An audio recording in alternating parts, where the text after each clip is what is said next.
अब यहाँ भगवान कर्म क्या है और कर्मों को तत्व से जानने के लिए भगवान यहाँ से ये कर्म को तत्व से जानने का प्रकरण आरंभ करते हैं। 16वां और 17वां श्लोक है चौथे अध्याय का। किम कर्म किम कर्मेति कवयोप्यत्र मोहिताः तत्ते कर्म प्रवक्ष्यामि यद् ज्ञात्वा मोक्ष्यसे शुभात्। कर्म क्या है और अकर्म क्या है, इस प्रकार इस विषय में विद्वान भी मोहित हो जाते हैं। अतः वह कर्म तत्व मैं तुझे भली भांति कहूंगा, जिसको जानकर तू अशुभ अर्थात संसार बंधन से मुक्त हो जाएगा। यहाँ पर भगवान पहले कह चुके हैं कि गहना कर्मणो गति, कर्म की गति बहुत सूक्ष्म है, बहुत गहरी है। इसको बड़े बड़े विद्वान भी ठीक से नहीं जान पाते। यहाँ भी कार्य है कवियों पैत्र मोहिता। यहाँ कवियों का अर्थ है जो शास्त्रों के बड़े बड़े ज्ञाता हैं। तो किम कर्म अर्थात कर्म क्या है। साधारणतः मनुष्य शरीर और इंद्रियों की क्रियाओं को ही कर्म मानते हैं और शरीर इंद्रियों की क्रियाएं बंद होने से अकर्म हो जाता है, ऐसा मानते हैं।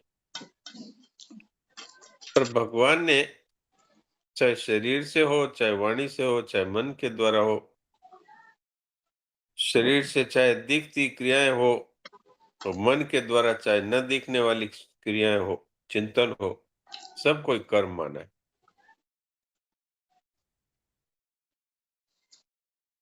और भाव के अनुसार ही कर्म सात्विक, राजस या तामस होता है। जैसे कोई देवी की उपासना कर रहा है तो स्वरूप से तो सात्विक है, परंतु कामना सिद्धि के लिए करता है तो वो राजस हो गया, और किसी का नाश करने के लिए करता है तो वही तामस हो गया। कर्ता में यदि फल की इच्छा है, ममता है, आसक्ति है तो ये कर्म है, और अगर फल इच्छा, ममता, आसक्ति नहीं है तो जो कर्म कर रहा है वो अकर्म हो जाता है, अर्थात उसमें बांधने की शक्ति नहीं रहती। यदि मनुष्य में ममता, आसक्ति और फलेच्छा है तो कर्म न करते हुए भी वास्तव में कर्म हो ही रहा है। अर्थात अगर ममता, आसक्ति, फलेच्छा है, इसी को लिप्तता कहते हैं। लिप्तता। तो ये अगर लिप्तता नहीं है तो कर्म करते हुए भी वो कर्म नहीं हो रहा है, अर्थात वो निर्लिप्तता है। भगवान ने कर्म के दो भेद बताए हैं, एक कर्म और एक अकर्म। कर्म से जीव बनता है, कर्मणा बध्यते जंतु, ये शास्त्रों में आता है। और अकर्म अर्थात दूसरों के लिए कर्म करने से मुक्त हो जाता है। तो अर्जुन यहाँ पर युद्ध छोड़ करके जाना चाहते हैं कि मुझे पाप लगेगा इसलिए मैं इसको छोड़ दूंगा। तो भगवान कहते हैं छोड़ने से अकर्म नहीं होगा, बल्कि मोह पूर्वक अगर तू त्याग करेगा, अज्ञानता पूर्वक अपने कर्तव्य कर्म का त्याग, यानी जो करना जरूरी है क्षत्रिय के लिए, उसको छोड़ के जाएगा तो ये तुम्हारे लिए नुकसानदायक होगा। और फिर भी तुम्हारा क्षत्रिय स्वभाव है, वो तुमको कर्म में लगा ही देगा। तो इसलिए कर्मों का अगर स्वरूप से त्याग किया जाए तो वो अकर्म नहीं होता। बहुत से लोग यही करते हैं, भाई अब अपने तो बस सब कल्याण करना है तो घर छोड़ दो, व्यापार छोड़ दो, परिवार छोड़ दो और जंगल में चले जाओ। भगवान इसको अकर्म की स्थिति नहीं मानते। भगवान कहते हैं कि इससे तुम्हारी बंधन से मुक्ति नहीं होगी। इस स्वरूप से कर्म का त्याग करने मात्र से अकर्म अवस्था प्राप्त नहीं होगी। तो अकर्म अवस्था कैसे होगी? निर्लिप्त रहते हुए कर्म करना अथवा कर्म करते हुए निर्लिप्त रहना, यही वास्तव में अकर्म है। जीव कर्मों से बंधा है तो कर्मों से ही मुक्त होगा। इसलिए भगवान कहते हैं कि वो कर्म तत्व तुम्हें बताता हूं जिससे कर्म करते हुए भी तू जन्म मरण रूप बंधन से मुक्त हो जाएगा। भगवान ने कर्म करने को अर्थात प्रवृत्ति को और कर्म न करने को अर्थात निवृत्ति को, दोनों को ही कर्म बताया है। क्योंकि ममता कामना आसक्ति है तो चाहे प्रवृत्ति मार्ग हो और चाहे निवृत्ति मार्ग हो, दोनों ही कर्म है। और यदि ममता आसक्ति और कामना नहीं है तो चाहे प्रवृत्ति हो चाहे निवृत्ति हो, दोनों ही बांधने वाले नहीं, दोनों ही अकर्म।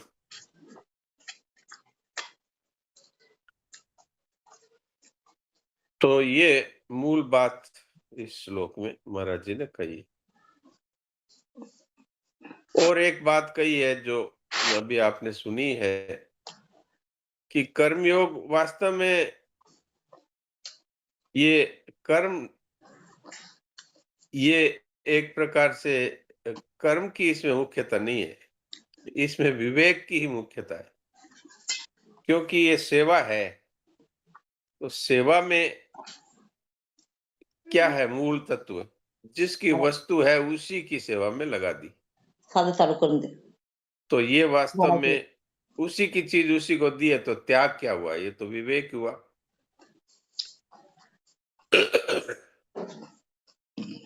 और त्याग में भी वही बात है कि आपने क्या त्याग किया। जो वस्तु अपनी है ही नहीं उसी का ही तो त्याग किया, जो मेरी है नहीं उसी का मेरापन छोड़ा,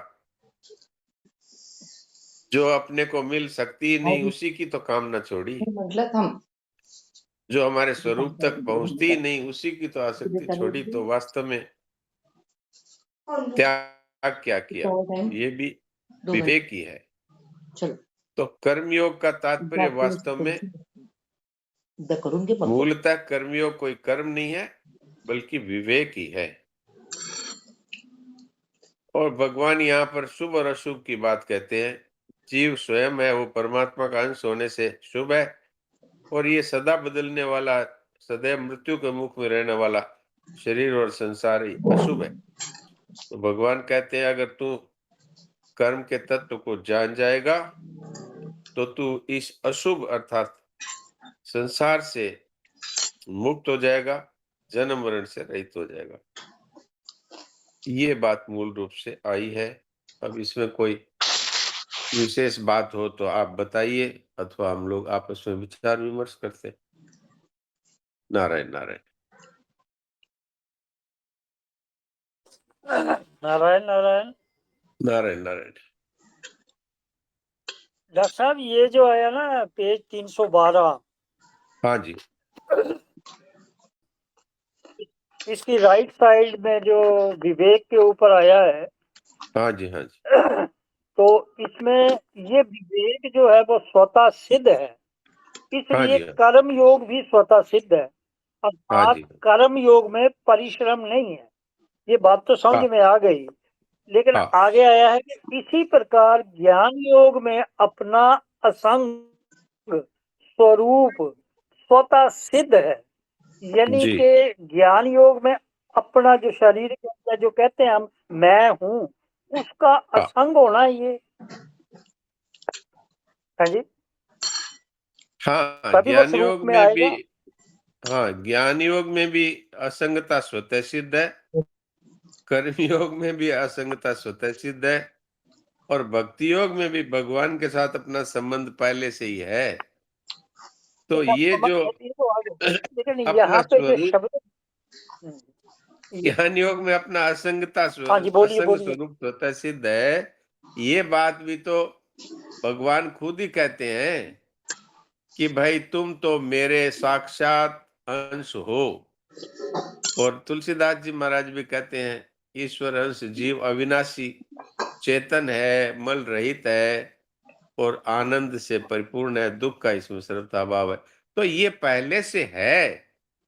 अब हमने शरीर के साथ अपना संबंध मान लिया, इसलिए हमें इसका अनुभव नहीं हो रहा। इसको शरीर के साथ में ये मैं हूँ, धन, जमीन, मकान, कुटुंब के साथ ये मैं हूँ, विद्वत्ता, योग्यता के साथ, डिग्रियों के साथ मान लिए मैं हूँ। तो ये जो भूल हुई है, इस भूल को छोड़ दें, तो अपना स्वरूप कोई निर्माण थोड़ी करना है। वो तो पहले से ही स्वतः सिद्ध है और संसार से असंग है। क्योंकि संसार शरीर जड़ है और ये चेतन है, अविनाशी है, सर्वगत है। तो ये बात पहले से है, खाली हमारी भूल के कारण से हमने अपने स्वरूप की जगह और शरीर, नाम और वस्तु, पदार्थ, इनको अपना मान करके और अपने आप को कह दिया मैं इस नाम वाला हूँ, इस जाति वाला हूँ, मेरे पास इतनी डिग्रियां हैं, मेरे पास इतना धन है, मेरे पास इतनी जमीन है, मैं धनवान हूँ, मैं जमींदार हूँ, इत्यादि। तो ये तो वास्तव में हमारी अज्ञान के कारण से हमारी ये स्थिति हमने मान ली, लेकिन वास्तव में तो स्वरूप है वो, संसार असत है और स्वरूप सत्य है। इसलिए इनका आपस में जैसे सूर्य और अंधकार का कभी भी संग हो नहीं सकता, ऐसे ही स्वरूप का और संसार का कभी संग हो नहीं सकता। इसलिए असंगता स्वतः सिद्ध है। जी, नारायण नारायण नारायण। सब प्रणाम। नारायण नारायण जी। प्रणाम, बोलिए। डॉक्टर साहब, जो आप एक एग्जाम्पल दिए थे ना अभी, जैसे मैंने शायद तक संजीवनी पूरी नहीं पढ़ी है, इसलिए मैं आपको पहले ही बता दूं, मुझे ज्यादा जानकारी नहीं है, लेकिन ऐसा कुछ भी समझता नहीं, ऐसी भी बात नहीं है। तो डॉक्टर साहब, अभी जो आप एग्जाम्पल दिए थे, मैंने जो सुना है, जो मैंने समझा है कि भाई राजस कर्म होते, तामस होते और इस टाइप के 3 कर्म में मुझे समझते हैं। लेकिन अभी आपने जो एग्जाम्पल दिया था माताजी वाला, उसमें आपने बोला कि ऐसा किया, ऐसा किया, ऐसा किया, तो भाव के अनुसार आपने बोला। आप एक बार मुझे बोलकर दिखाएंगे वो? जी जी डॉक्टर साहब, जी। राम राम। क्षमा चाहता हूँ, मैं राम आपसे राम। कुछ बोलना चाहता हूँ दोबारा। हाँ हाँ, ये ना बोलिए। मेरा एक मित्र है, वो जो है ना प्राण शांत हो गए उसके, और मैं उसी के पास बैठा हूँ। कुछ बोल दो उसके लिए आप। उसके लिए तो राम राम राम राम राम राम राम राम अच्छा, राम समझा है राम आपकी राम बात। राम।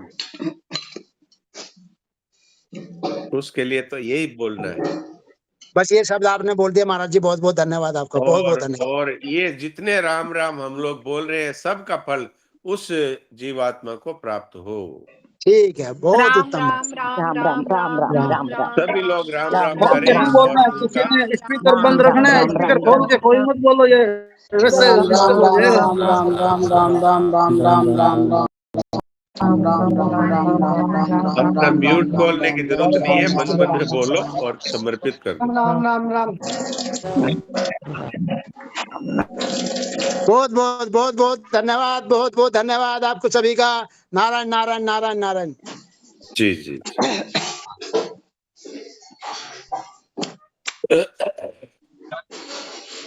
तो ये जो प्रीति जी ने प्रश्न किया है वो ये है कि भाई ये सात्विक, राजस और तामस कैसे हो जाते हैं। तो ये भाव के अनुसार कर्म है, वो सात्विक, राजस और तामस हो जाते हैं। जैसे कोई देवी की उपासना करते हैं, वो इसलिए करते हैं कि वास्तव में ये करना हमारा कर्तव्य है और देवी की प्रसन्नता के लिए करते हैं, बदले में कुछ नहीं चाहते हैं। तो ये वास्तव में एक प्रकार से सात्विक और सात्विक से भी ऊपर हो जाता है यदि हम कुछ नहीं चाहते हैं और कुछ चाहते हैं तो यही सकाम कर्म हो जाता है, तो ये राजस हो जाता है। और यदि किसी के नाश करने के लिए हम देवी की उपासना कर रहे हैं तो यही तामस हो जाता है। तो भाव के अनुसार सात्विक, राजस, तामस बताए। डॉक्टर साहब, समझा मुझे। और मुझे एक और बात पूछना है, जैसे त्यागा शांति अनंतरम, मुझे लगता था कि कर्म करते हैं हम तो सकाम भाव से करते हैं तो वो तो निष्काम वाली बात है ही नहीं। समझो अब आप अभी बताए कि यदि हम किसी को उसकी वस्तु दे देते हैं तो ये तो कोई उपकार वाली बात तो हुई नहीं। तो भगवान जो जी बोलते हैं कि त्याग से शांति मिलती है, तो फिर ये जो हम कर्म योग में त्याग मेरी दृष्टि में ऐसा मुझे समझा कि भाई हम निष्काम भाव से कर रहे तो हमने त्याग कर दिया। तो फिर भगवान इसको तो जी त्याग नहीं मान रहे हैं, लेकिन भगवान बार-बार कहते हैं त्यागा शांति अनंतरम, तो फिर वो कौन से त्याग से शांति आएगी?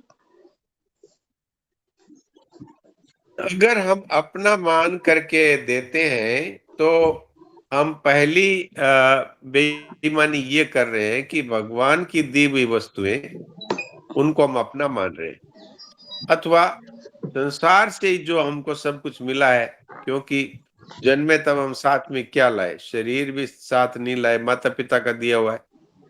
फिर उसके बाद जो कुछ भी हमें मिला, चाहे शिक्षण मिला, पोषण मिला, चाहे कोई डिग्रियां मिली, चाहे कोई योग्यता मिली, चाहे कुछ धन मिला, जो कुछ भी हमें मिला, बल है, योग्यता है, विद्वत्ता है, ये सब तो हमें संसार से ही मिली, तो संसार की सेवा में लगा दी। अब इसके बदले में भी कुछ चाहते हैं तो फिर ये तो बेईमानी हुई ना। तो इसलिए यदि हम इसके बदले में कुछ चाहते हैं तो ये वास्तव में सकाम कर्म हुआ, और सकाम कर्म का फल क्या होगा कि जो संसार की वस्तुएं मिलेगी कि इसलिए कहा गया कि संसार की वस्तुएं ही संसार की सेवा में लगा दो और बदले में कुछ मत चाहो, तो इसी से भगवान प्रसन्न होते हैं और इसी से मनुष्य को अपने स्वरूप का ज्ञान होता है। समाधान हो गया तो ठीक है, नहीं तो फिर प्रश्न कर सकते हैं। डॉक्टर साहब, त्याग से शांति होएगी, तो फिर इसका मतलब जी निष्कामता भाव ही इसमें मुख्यता हो गई ना, फिर ज्ञान हो जाएगा हमको, हाँ, तो शांति हो त्याग जाएगी। हो गया ना, हमने अपनी चीजों को अपना नहीं माना और संसार का मान करके संसार की सेवा में लगा दिया और बदले में कुछ चाहा नहीं, तो त्याग हो गया, तो त्याग से शांति मिलेगी। और भगवान की, अगर भगवान के भावना से किया कि हम भगवान की वस्तु भगवान की अर्पित कर रहे हैं, तो भगवान की भक्ति और प्रेम भी प्राप्त होगा। जी मतलब निष्काम भाव मुख्य है ना, बात हमारा है नहीं, हमारा कुछ हाँ, हमको कुछ बिल्कुल चाहिए नहीं, बिल्कुल तो फिर ज्ञान हो जाएगा, बिल्कुल, शांति निष्काम प्रेम। भाव ही है। निष्काम भाव से ही योग अथवा समता की प्राप्ति होती है। जी और डॉक्टर साहब, कल वाली एक बात सिर्फ आधे मिनट में पूछ लेती हूँ। वो कबीरदास जी का भजन मुझे भी बहुत अच्छा लगता है और बहुत तात्विक है। तो साधो ये मुर्दों का गांव, इसका मतलब ये है कि ये तो मृत्यु लोक है, यहाँ पे तो हाँ हाँ जन्मने हाँ के पहले ही मरना निश्चित है, इसका यही मतलब है ना पूरे भजन का? हाँ, यही यही मतलब है। स्वामी जी महाराज कहते थे कि भाई ये मरने वालों का लोक है, और भगवान ने भी गीता में मृत्यु संसार सागरात कहा कि यहाँ तो केवल मृत्यु ही मृत्यु है, ये मृत्यु का समुद्र है ये संसार। तो यही बात कबीर जी ने कही है कि यहाँ सूरज चंद्रमा से लेकर के और सब के सब मरने वाले ही हैं यहाँ पर। तो ये मुर्दों का गांव कह दिया, और फिर इसमें अगर किसी को तरना है तो राम नाम का भगवान का सहारा ले लो तो तर जाएगा, नहीं तो यहाँ तो सब मरने ही मरने वाले हैं। यही भाव था उसका। राम नाम का सहारा सत है, इसलिए तर जाएंगे। इसलिए तर जाएंगे, और असत संसार का सहारा लेंगे तो मुर्दों के साथ हम भी मुर्दे हैं बस। जय हो। बहुत सुंदर डॉक्टर साहब, प्रणाम। राम राम। जी, प्रणाम प्रणाम प्रणाम साहब। प्रणाम। जो जन्म जन्म से करने का वेग हमें पड़ा हुआ है, भाई हम करेंगे तो ही होगा। जो नित्य क्रम में जो पूजा करते हैं, गीता पाठ करते हैं, जो माला करते हैं, अगर अब इसमें कहा है कि करने से नहीं होगा, तो फिर ये तो फिर इसको उल्टा लेके फिर आज से हो जाएगा। अभी भगवान कह रहे हैं करने से नहीं होगा। तो भगवान ने ये भी तो कहा अर्जुन को, अर्जुन तो छोड़ के भाग रहा था। तो कहा कि भी तू कर्तव्य का स्वरूप से त्याग करेगा तो इससे तेरे को नुकसान होगा, अर्थात कर्तव्य तो कर, पाठ पूजा भी करो, भगवान की सेवा भी करो। भगवान ने कहाँ का सब छोड़ के भाग जाओ। अर्जुन को तो बल्कि पकड़ के रखा, वो तो कह रहा था मैं तो संन्यास ग्रहण कर लूंगा, भिक्षा मांग के जीवन निर्वाह कर लूंगा। तो भगवान ने उसको कहा कि इस तरह स्वरूप से कर्म का त्याग करने से तेरे अकर्म नहीं होगा, अर्थात तुझे प्राप्ति नहीं होगी स्वरूप की, अथवा शांति की प्राप्ति नहीं होगी।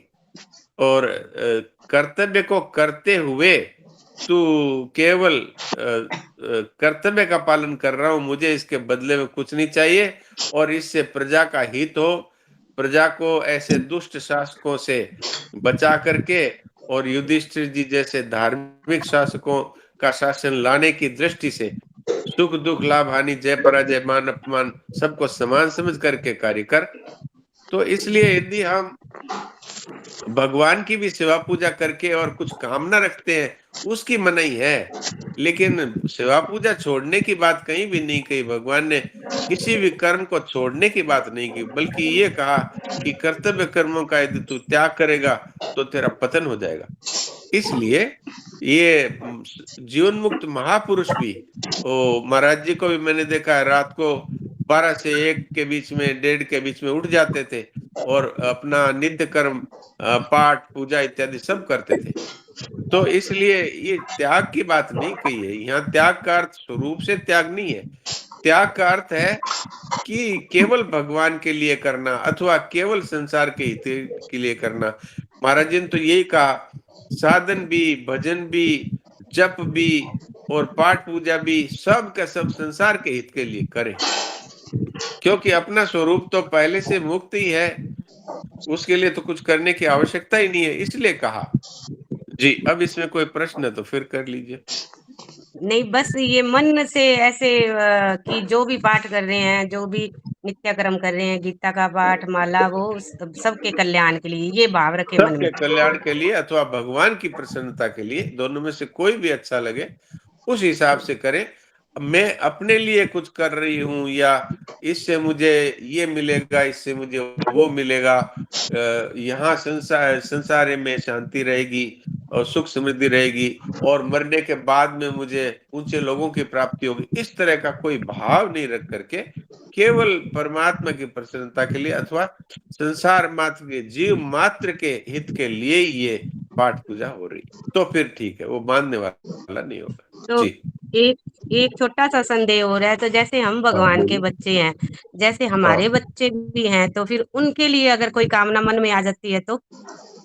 नहीं, बच्चों के लिए यदि हम अगर ये चाहते हैं कि इनका विवाह हो जाए, इनका बिजनेस अच्छा हो जाए, इनके शरीर में बीमारी नहीं आए इत्यादि, ये कामनाएं हमारे करने से कोई लाभ होता नहीं, क्योंकि हमारे चाहने से न तो उनको नौकरी मिलेगी, न उनका बिजनेस बढ़ेगा, बल्कि हमारा साधन है वो कमजोर हो जाएगा, क्योंकि हमने कामना की।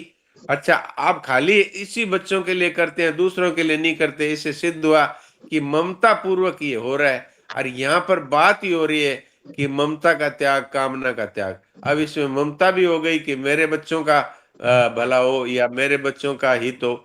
संसार की दृष्टि से यदि करेंगे तो ये कामना और ममता के द्वारा किया हुआ कार्य होने से ये कर्म ही है, अकर्म नहीं है और बांधने जी, वाला है। लेकिन अगर इसी को भी इस दृष्टि से करें कि इन बच्चों का भी कल्याण हो, इनका जन्म मरण मिटे और इसके लिए ये भगवान के सामने पाठ पूजा करना अथवा उनके लिए भी और जितने भी संसार में जीव है सबके लिए ये भाव रख करके करें तो फिर वो बांधने वाला नहीं।